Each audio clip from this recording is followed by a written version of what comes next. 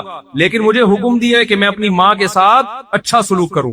اتنے بڑے پیغمبر کو اللہ ماں کی گود میں بتا رہا ہے کہ بڑے ہو کر اپنا مقام دیکھ کر اپنی ماں کو تمہیں بھولنے کی اجازت بولو نہیں ہے. تو بھائی یہ بہت بڑا حق ہے, اس کو آپ ہلکا نہ سمجھیں. یہاں نسلیں بڑی بدتمیز ہو رہی ہیں آج کل کی. جن گھروں میں ماں باپ کا احترام ہے نا, وہ پتہ ہے وہ ماں باپ ہیں جنہوں نے اپنے باپ اور ماں کی حیثیت ہی ختم کر دی. قرآن نہ بہت ساری چیزیں دلالت النس سے کرتا ہے. دلالت النس سمجھتے ہیں؟ نہیں سمجھتے تو بھی سمجھا دیتا ہوں انشاءاللہ. جب بھی کوئی بات, کوئی میسج ہمیں کسی کو ڈیلیور کرنا ہوتا ہے, کوئی میسج ہمیں کسی کو سمجھانا ہوتا ہے, تو ہم 4 طریقے سے اپنی بات دوسروں تک پہنچاتے ہیں. یہ اصول فقہ میں, فقہ کی کتابوں میں لکھا ہے کہ قرآن و حدیث سے مسائل 4 طریقوں سے اخذ کیے جاتے ہیں. سمجھ رہے ہیں؟ جن لوگوں کو یہ اصول فقہ نہیں آتے ہیں نا, وہ بیچارے علم سے کیا ہوتے ہیں؟ فارغ. ان کو یہ نہیں پتا کہ کسی کے کلام سے کس کس طریقے سے بات کو سمجھا جاتا ہے. ایک ہوتی ہے عبارت النس. عبارت النس کا مطلب یہ ہوتا ہے کہ جو بات کہی جا رہی ہے, آپ جو میسج دینا چاہتے ہیں, بالکل اسی حساب سے آپ وہی کلام کر رہے ہیں. جیسے قرآن میں آتا ہے قیم الصلاۃ, نماز قائم کرو, تو یہ نص جو ہے یہ نماز کو سمجھانے کے لیے بتائی گئی ہے نا. کیا خیال ہے بھائی جان؟ تو الفاظ سے سمجھ میں آ رہا ہے اور مقصد بھی وہی ہے جو الفاظ سے ظاہر ہو رہا ہے. ایک چیز ہوتی ہے دلالت النص, کہ الفاظ میں اس کا ذکر نہیں ہے, الفاظ میں جس کا ذکر ہے اس سے یہ چیز سمجھ میں آ رہی ہے کہ جب یہ ہے تو وہ والی تو بطریق اولا ہوگی. جیسے قرآن میں آتا ہے وَلَا تَقُلْ لَهُمَا اُفٍّ, والدین کو اف بھی مت کرو.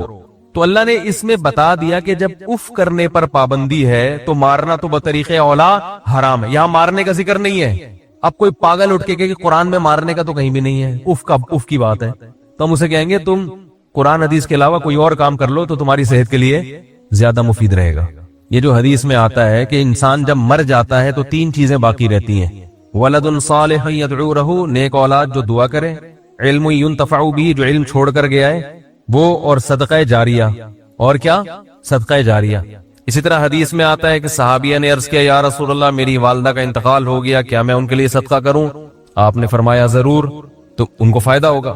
اب بعض حضرات اس پہ یہ اشکال کرتے ہیں کہ حدیث میں صرف میت کے لیے صدقے کا حکم ہے, کوئی اور نیکی کا حکم نہیں ہے. تو جتنا نبی نے کہہ دیا ہم اسی کو مانیں گے, جو نبی نے نہیں کہا ہم اس کو, یہ اپنی طرف سے بدعت ہے. قرآن اور حدیث کا انداز یہ ہوتا ہے کہ قرآن ہمیشہ جزیہ بیان کرتا ہے تاکہ اس سے اصول نکالے جا سکیں. سمجھ رہے؟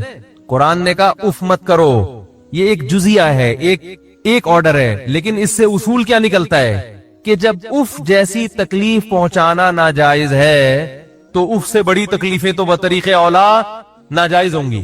اس سے یہ اصول نکلتا ہے کہ جب صدقہ خیرات کرنا جائز ہے تو یہ ایک جزیہ ہے, اس سے اصول یہ نکلتا ہے کہ میت کے دنیا سے جانے کے بعد اس کو فائدہ پہنچانے کا سلسلہ ختم نہیں ہو جاتا, اور کسی انسان کے عمل کا مرنے والے کو فائدہ ہوتا ہے. یہ اصول سمجھانے کے لیے صدقے کی مثال دی گئی ہے. سمجھ رہے کہ نہیں سمجھ رہے؟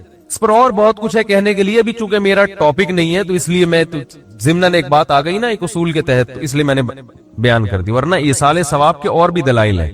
تو دلالت النص اف سے ثابت ہو رہا ہے کہ, اور ایک چیز ہوتی ہے اشارت النص, اور ایک ہوتی ہے اقتضاء النص, کہ قرآن میں کوئی کلام ایسا ہے کہ وہ کلام اس وقت تک صحیح قرار دیا نہیں جا سکتا جب تک ایک دوسری بات بھی اس کے ضمن میں آپ صحیح نہ مان لیں. اس کو اقتضاء النص کہتے ہیں. اور ایک چیز ہوتی ہے اشارت النص. یہ ٹاپک نہیں ہے, جلدی سے لپیٹ رہا ہوں تاکہ جو اصل کرنے کی بات ہے وہ رہ نہ جائے.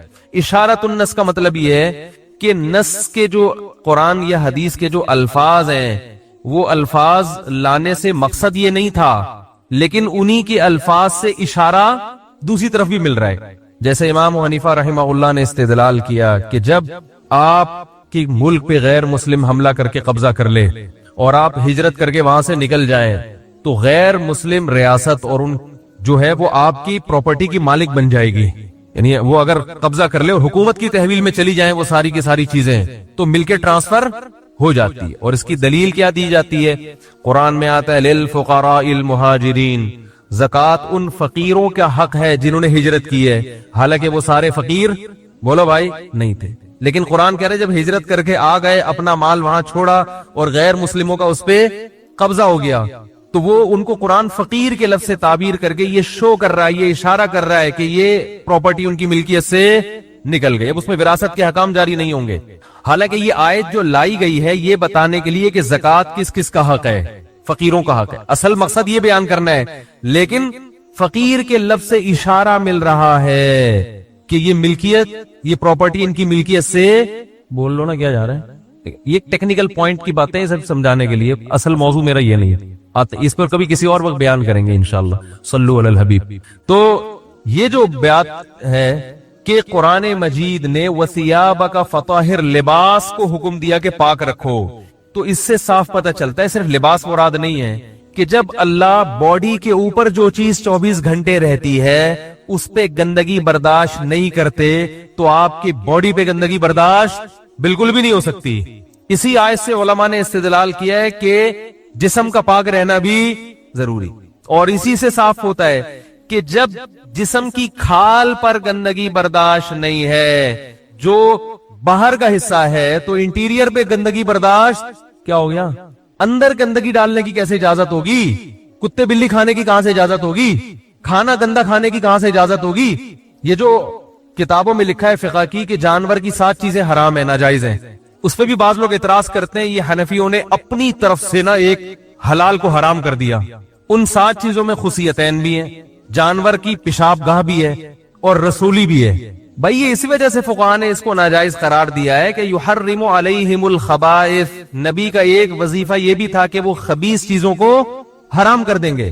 تو اب ہر چیز میں انگلی پکڑ کے نہیں بتایا جائے گا یہ حلال ہے یہ حرام ہے، کچھ چیزیں تو بتائی جائیں گی، کچھ اصول اور ضابطے بتا دیے جائیں گے. جو جانور کے رسولی نکلتی ہے وہ گندا گوشت ہوتا ہے جو پھوڑے کی شکل میں آتا ہے. اس پھوڑے کو کھانے کے لیے الگ سے حدیث کی ضرورت نہیں ہے کہ پھوڑا کھانا حرام ہے جانور کا. سمجھ میں آ رہی ہے بات؟ اس کے لیے اتنا کافی ہے کہ وہ گندا گوشت ہے، وہ غلیظ ہے. اسی طرح یہ جو خصیتین ہیں یہ بھی پیدا کرتے ہیں گندگی کو. گردے جو ہیں وہ پیشاب کو فلٹر کر کے نکال دیتے ہیں، گردے پیدا نہیں کرتے گندگی، جبکہ یہ اس سے پیدا ہوتی ہے گندگی. الگ نہیں کیا جا سکتا گندگی کو اس سے. اسی طرح یہ جو پیشاب گاہ ہے یہ بھی کوئی ایسی چیز نہیں ہے جو انسان کھائے. سلیم الطبع انسان اس سے نفرت کرتا ہے. اب اس پہ دلیل ہم سے مانگتے ہیں قرآن میں کہاں لکھا ہے، حدیث میں کہاں لکھا ہے. بہت سی چیزیں حدیث میں ہوتی ہیں، اس کے لیے تفقہ چاہیے، بصیرت چاہیے. پھر بھی اگر آپ نہیں مانتے تو کم از کم طنز تو نہ کریں میرے بھائی.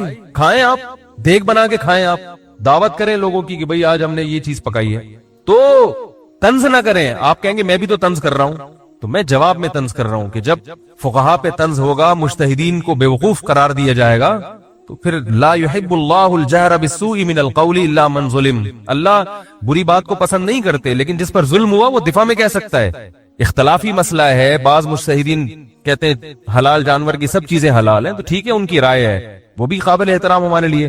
لیکن اگر امام حنیفہ نے کہہ دیا کہ یہ چیزیں حلال جانور کی بھی حرام ہے، ناجائز ہے، تو آپ ابو حنیفہ پہ طنز نہیں کر سکتے، اس لیے کہ آپ کی مینٹل اپروچ وہاں تک پہنچی نہیں ہے. تو آپ یہ کہہ دو بھائی میں ابو حنیفہ کو نہیں فالو کرتا، ٹھیک ہے. جو شافعی مسلک کو فالو کرتے ہیں وہ بھی ہمارے بھائی ہیں، وہ ہم پہ طنز نہیں کرتے، ہم ان پہ طنز نہیں کرتے.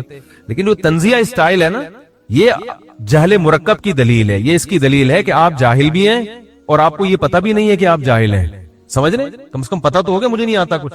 تو جب لباس کو پاک رکھنے کا حکم تو باڈی کو اس سے زیادہ اور انٹیریئر جو ہے وہ اس سے بھی زیادہ، تو اس میں کوئی مشکوک چیز بھی نہ جائے، جس کے تبھی امام حنیفہ نے اس کو حرام نہیں کہا، مکروہ تحریمی، ناپسندیدہ. تحریمی کا مطلب غلط، چھوڑ دو، لیکن ایسا حرام نہیں ہے جیسے سور اور کتا حرام ہے، کیونکہ اس میں اختلاف ہے.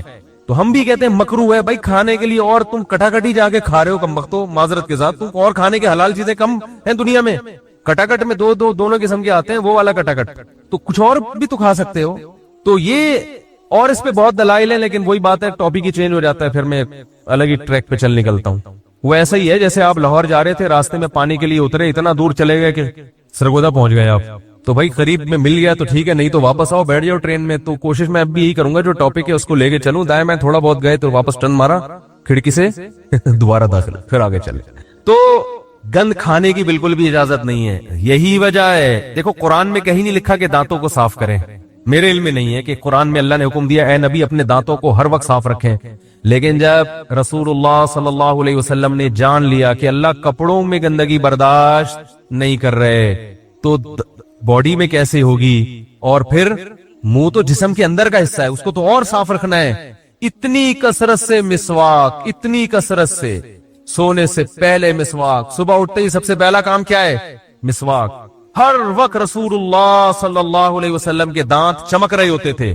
جسم کی صفائی کا اتنا خیال کیا. پہلے زمانے میں کرتے نہیں ہوتے تھے, غربت تھی, ایک چادر اوڑھ لی. جب بھی آپ صلی اللہ علیہ وسلم کوئی بہت اہم دعا کے لیے ہاتھ اٹھاتے ہیں نا خطبے کے دوران, تو صحابہ کہتے ہیں کہ حتی یرا بیاض ابطیہ, کہ ہم نبی صلی اللہ علیہ وسلم کی بغل کی سفیدی دیکھ لیتے تھے. اس سے معلوم ہوتا ہے کہ آپ صلی اللہ علیہ وسلم بغل کے بال ہمیشہ صاف رکھتے, کیونکہ اگر اس میں بال ہوں گے آپ جتنی بھی صفائی کر لیں فوراً پسینہ آ کے وہ پسینہ بالوں میں اٹک جائے گا, اس سے جرم پیدا ہوتے ہیں, جراثیم پیدا ہوتے ہیں. کتنا خیال کیا جا رہا ہے اپنے بغلوں کو صاف رکھنے. آج اگر آپ کسی سے کہیں بھائی یوں کر کے ہاتھ اٹھا کے دعا مانگو, قمیض نہ پہنی ہوئی اس نے, کہے گا کچھ اور کام کہہ لو میرے بھائی, کیونکہ ابھی 6 مہینے پورے نہیں ہوئے. میں 6 مہینے بعد صفائی کرتا ہوں, ابھی 6 مہینے پورے بولو بھائی نہیں ہوئے.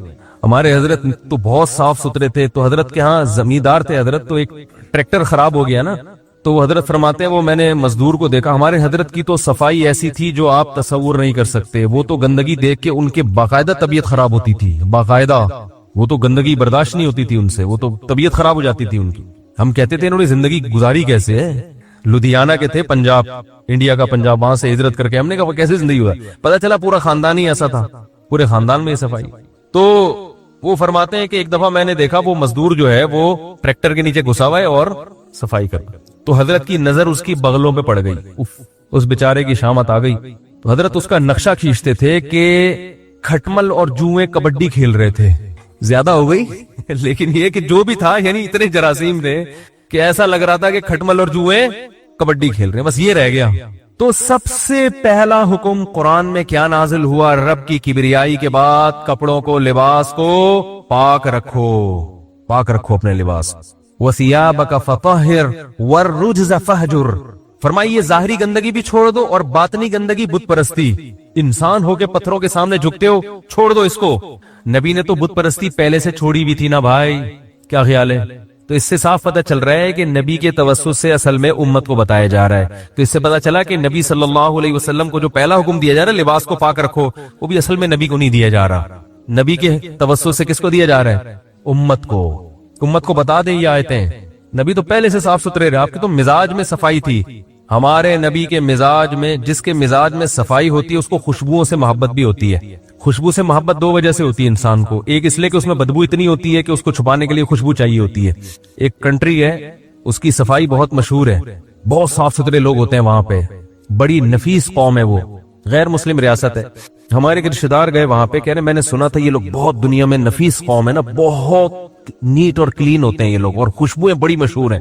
یعنی جب میں وہاں گیا تو پتا چلا کہ ان کی خوشبوئیں اس لیے مشہور ہے کہ ان کی بدبو بڑی مشہور ہے.